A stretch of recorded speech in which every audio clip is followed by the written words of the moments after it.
am persuaded that we're living in and at a time where we have lost the concept of Christian service. That we are not only saved, but we are saved to serve. We're saved to do something. God has not only made us a part of his kingdom, and we are not only heirs and sons and daughters of his kingdom, but we have chores to do. My mama, who reared me, would give me chores. Now, to you who are young and don't know what chores are, that's work before you go to work.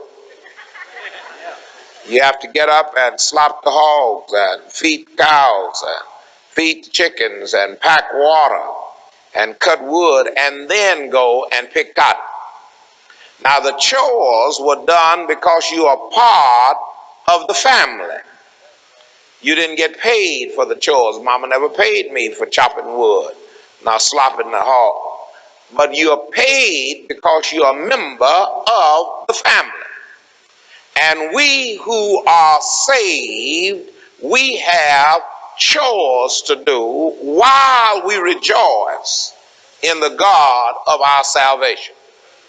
Now, rejoicing in the God of our salvation, yes. Rejoicing to the God of our salvation, yes. But we are also saved for service. Our Bible tells us tonight, first of all, that there was a certain rich man whom we have learned to call Dives. And this was a very rich man according to the Bible. He possibly lived in a castle-type mansion with these gates around with guards. This man was rich and he fared sumptuously every day. Every day his meal was a gourmet's delight. Every day people who helped him, his valets and others, would come and bring him purple and fine linen and suits and garments for him to wear. And every day, whatever he had or whatever he wanted was his for the asking. And you have to be very careful, because as God blesses us, he also provides for us an avenue to be a blessing. As I have said over and over, when God blesses you, he seldom has you in mind. When God blesses you, he seldom has you in mind. If God can get it through you, he'll send it to you. And the reason why God hadn't sent something to some of you is he knows he can't get nothing through you. God does not mind you being a channel through which the water flows. And he doesn't mind your roots being watered as the water passes by. But he doesn't want you to build no dam and a reservoir where it won't pass on to the others down the road. Praise his holy name.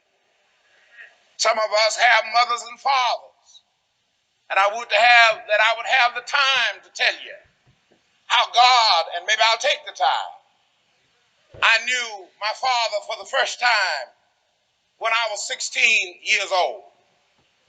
I never met him. He and my mother separated when I was a year and a half.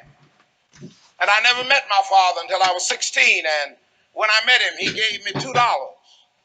And that's all my daddy ever gave me, to my knowledge, in a lifetime, was $2. And I appreciate that. But I never knew him. And I hated my father because he left my mother. I was reared up without a real father. And some of you men who have children, make sure you stay close to them. And you wives who have husbands who have other children, let them take care of both sets. Amen. Because you never know what hate can build up in the heart of a fatherless child. I got many beatings because the other boys in the community knew I didn't have no father. And so they jump on me.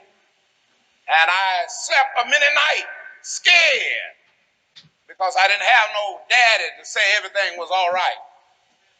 And I didn't have a dad to look forward to getting shoes and shirts.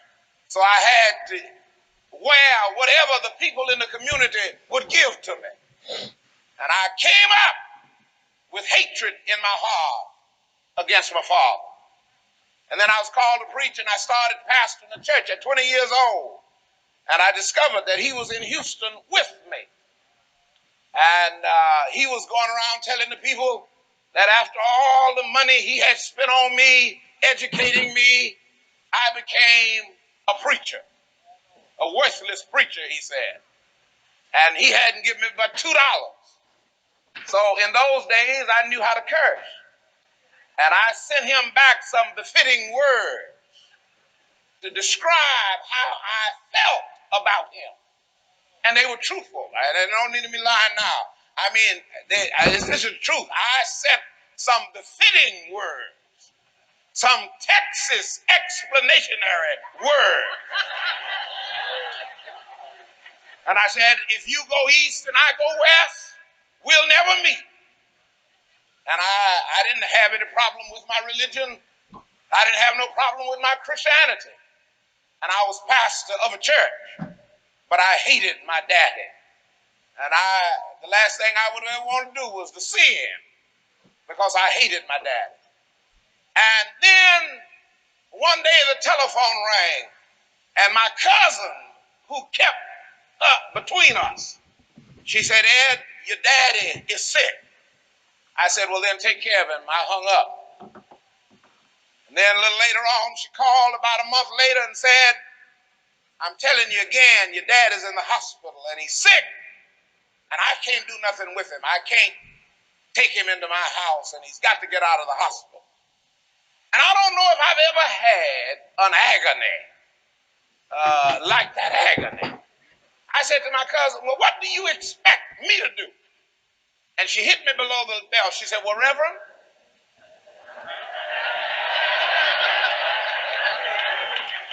I thought you would know what to do since you are a God-called man.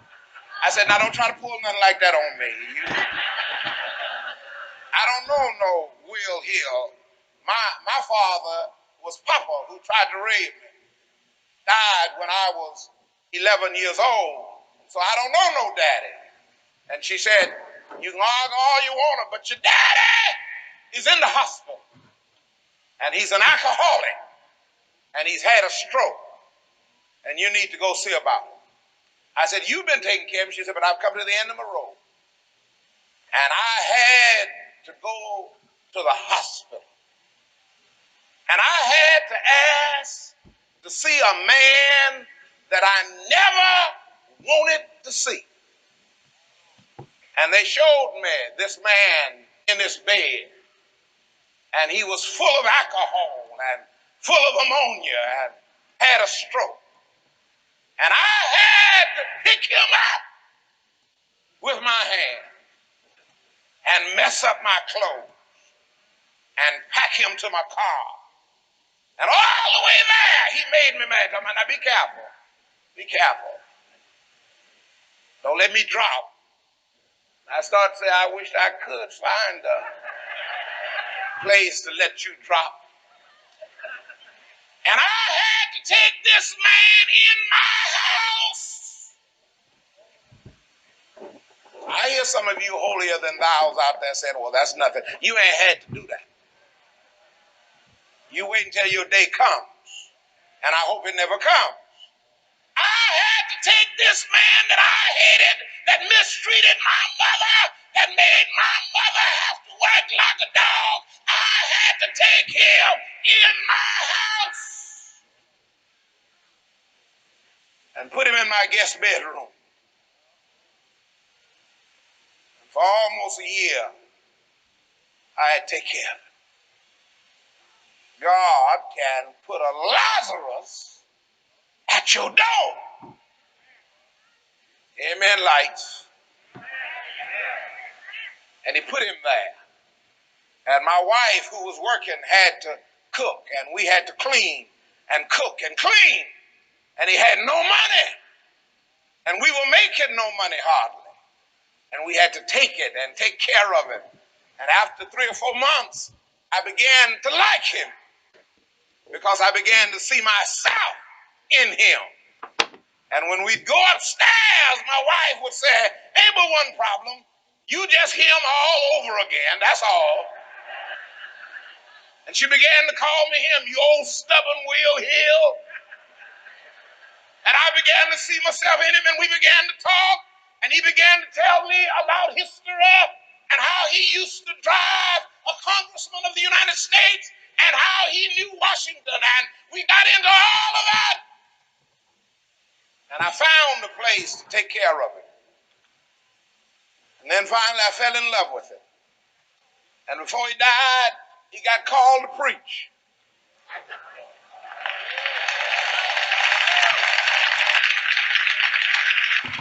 And then when all of that was out of my system, and when all that hate was gone, and when I loved the old man, and when I enjoyed going out to see the old man, God said, by the way, you know he has some money. Now I said, well, I sure wish you had let me know a year ago. Because a year ago, had I known he had any money, I didn't know he had any money and could get no money. But had I known a year ago that he had no money, he'd never come in here. I could have just taken him home to some place and dumped him out and said he has money and y'all take care of him. But God arranged. God said, my problem is not your daddy. That ain't my problem. My problem is getting the stuff out of you. You can't preach no whole gospel with hate in your heart. So I've got to get it out of you.